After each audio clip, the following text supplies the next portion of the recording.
मेरी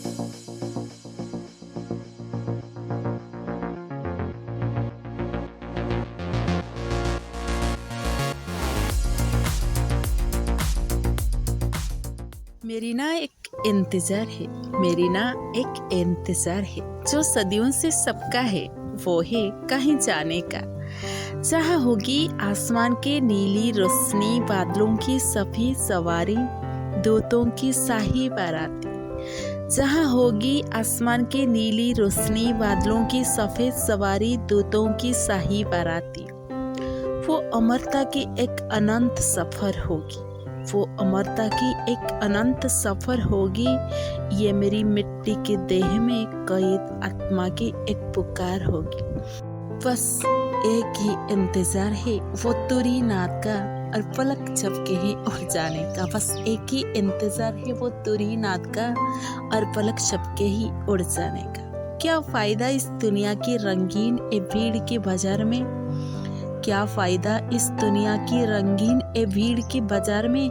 ये मान सम्मान ये दौलत सभी तो बेकार है, ये मान सम्मान ये दौलत सभी तो बेकार है।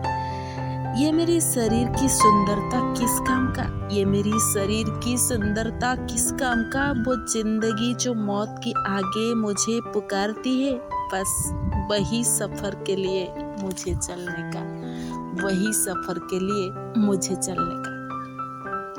कब वो इंतज़ार की घड़ी मेरी ख़त्म होगी, कब वो इंतज़ार की घड़ी मेरी ख़त्म होगी। और मेमना की वो शादी पता नहीं कब होएगी, मेमना की वो शादी पता नहीं कब होएगी। शरीर में मेरी वो शुभ्र मलमल की वस्त्र होगी, शरीर में मेरी वो शुभ्र मलमल की वस्त्र होगी। वो जीवन की मुकुट मैं तो हमेशा पहनना चाहूँगी, वो जीवन की मुकुट मैं तो हमेशा पहनना चाहूँगी और उसका दुल्हन बनूँगी, दुल्हन बनूँगी। तब वो संपूर्ण रूप से मेरी ही होगा, तब वो संपूर्ण रूप से मेरी ही होगा। उसकी पिता मेरी पिता, उसका घर मेरा घर बनेगा। तब वो संपूर्ण रूप से मेरी ही होगा, उसका पिता मेरा पिता, उसका घर मेरी घर बनेगा। वो सिर्फ मेरी होगा और मैं तो उसकी दुल्हन बनूंगा, और वो सिर्फ मेरी होगा और मैं तो उसकी दुल्हन बनूंगी। उस दिन उसका पाँव चूमते रह जाऊंगी, उसे पकड़े रखूंगी और फिर कभी ना छोड़ूंगी। उस दिन उसका पाँव चूमते भी रह जाऊंगी, उसे पकड़े रखूंगी और फिर कभी ना छोड़ूंगी। मेरी दुख मेरी कष्ट मेरा आंसू सब कुछ उनका, मेरी दुख मेरी कष्ट मेरा आंसू सब कुछ उनका। और उसका शांति उसका प्यार उसके आनंद सब कुछ मेरा होगी। उसका शांति उसका प्यार उसका आनंद सब कुछ मेरी होगी। उसने ही तो कहा था मुझे ये सब, उसने ही तो कहा था मुझे ये सब। वो मेरे लिए आया था, मेरे लिए मरा था, फिर मेरे लिए जी उठा और फिर भी मेरे लिए आएगा। वो मेरे लिए आया था, मेरे लिए मरा था, फिर मेरे लिए जी उठा और फिर भी मेरे लिए आएगा। बस मुझे वही शादी में जाना है, जिसके लिए मुझे इतना सहना पड़ा, इतना मुश्किलें झेलना पड़ा। ज़रूर मैं तो उसे कभी ना छोड़ूंगी, बस उसकी शादी में जाऊंगी और उसका दुल्हन बनूंगी, दुल्हन बनूंगी। बस इसीलिए तो मैंने दफना दिया है मेरी सारी मन की अभिलाषा और इस संसार की रंग रसा। इसीलिए मैंने दफना दिया है मेरी सारी मन की अभिलाषा और इस संसार की रंग रसा। क्या आप भी उस शादी में जाना चाहोगी? मेरी तरह आप भी क्या उसका दुल्हन बनना चाहोगी?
Praise the Lord.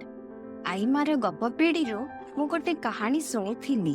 से कहानी आज मु आपण मानकु सुणेबी। थरे जणे फल दुकानी विभिन्न प्रकार फल और मंजी सबू बिकुथिले। तांको पाखकु से दिन जणे फल किनिबाकु आसिले। से लोक जनक वेशभूषार जणे प्रचारक आज्ञा बोली देखा जाउथिले। हाथ बाइबल टीए धरी फल दुकानी आड़क आसी कहिले, आज्ञा बाड़ी रे गछ लगेबी, किछि फल मते देबे। दुकानी जनक आश्चर्य हेकि अनेक पचारिला, गछ लगेबे तो मंजी नौन, फल कौन करिब? किंतु से लोक कहिले, नाई मते किछि भल फल दियंतु। तेथिरे दुकानी कहिले, आपण जणे विद्वान पंडित परे देखा जाउछंती। आपण जदि मोर 3टी प्रश्नर ठीक उत्तर देदेबे, मु सबुठार उत्तम फल समस्त आपणक बाड़ी पाई खोजिकी देबी। से आज्ञा कहिले, हाँ पचारंतु। प्रथम प्रश्न, केउटी आग आसिला, फल ना मंजी? एई प्रश्नर आम जीवन सह सामंजस्य कौन? द्वितीय प्रश्न, मंजी आम जीवन सह केमिति जड़ित? तृतीय प्रश्न, फलवान जीवन काटिबाकु कुहा जाइछि, मंजीपूर्ण जीवन काटिबाकु कुहा जाइनि काहिंकी? आज्ञा किछि समय भाबी सेठारु चली गले। पुणी परदिन सेही समय रे सेठाकु आसिले आ फल दुकानी को पचारिले, आज आपणक समस्त प्रश्नर उत्तर दे देले, आपण मते मो बाड़ी पाई उत्कृष्ट फल मान खोजिकी देबे तो? दुकानी कहिला, प्रथमे आपण उत्तर कहंतु। हाँ, प्रथम प्रश्न थिला, केउटी आग आसिला, फल ना मंजी? एई प्रश्नर आम जीवन सह सामंजस्य कौन? उत्तर, फल। कारण पवित्र शास्त्र बाइबल रे आदि पुस्तक 1:11 पदरे लिखा जाए, परमेश्वर कहिले, फलोत्पादक फल वृक्ष भूमि उपरे उत्पन्न हेउ, तहिरे सेपरि हेला। एही प्रश्नर आम जीवन सह सदृश्यता रही अछि। फल मध्यरे मंजी थाए, जदि फल न थांता तेबे मंजी न थांता। मंजी एक नूतन चारा बा नूतन जीवन तैयारी करे। जदि मंजी न थांता जीवन न थांता, जदि चारा न थांता तेबे गछ न थांता, जदि गछ न थांता तेबे अम्लजान भी न थांता। अम्लजान नथिले मनुष्य बंची पारंता नाही। मनुष्य बंचिबा पाई मंजी निहाती आवश्यक, अर्थात मंजी नूतन जीवन दिए। एही जीवन हेउछंती प्रभु यीशु ख्रीष्ट। से नथिले मनुष्य जीवन पाई पारि न थांता, अर्थात अनंतकालीन जीवन पाई पारि न थांता। तेणु प्रभु यीशु मनुष्यर अनंतकालीन जीवन पाई अम्लजान अटांती। एहा परे द्वितीय प्रश्न, मंजी आम जीवन सह केमिति जड़ित? मंजी फल भितर थाए। फल अर्थात आम हृदय। मंजी हेउछंती प्रभु यीशु ख्रीष्ट। फल कषा लागू, मिठा लागू बा पिता लागू, किंतु मंजी थाउ। मंजी को स्नेह रे माटी रे पोता जाऊ कि अलड़ा भावे माटी रे फिंगी दिया जाऊ, से फल फले, यह ताहार कर्तव्य। सही परी आमु मानकर हृदय ए जीवन यात्रा रे कषा, पिता बा मिठा रे परिपूर्ण हेले हैं।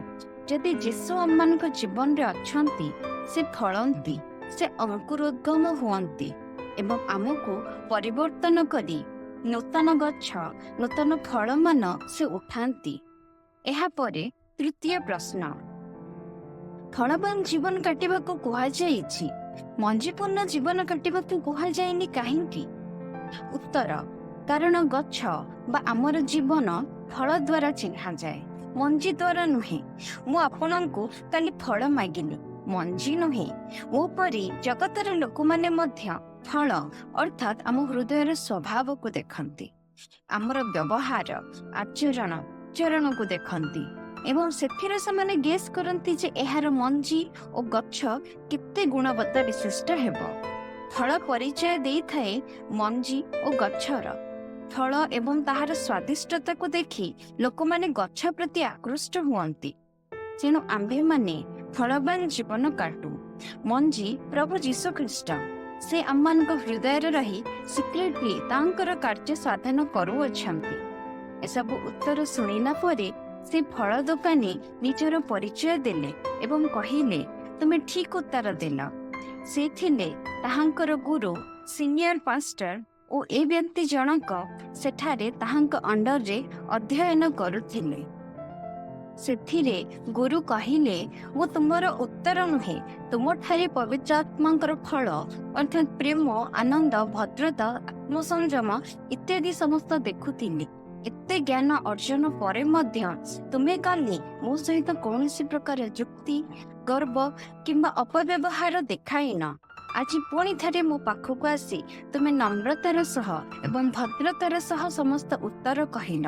वर्तमान तुमे प्रस्तुत प्रार्थनार सह विश्वासर सह सेवारे आगको बढ़।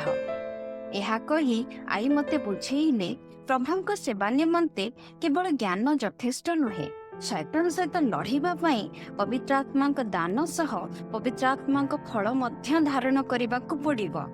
ताहा हेले फल मध्यरे मंजी अंकुरोद्गम हेबा परी प्रभु जीशु मध्य आम मध्यरे रही अंकुरोद्गम हेबे।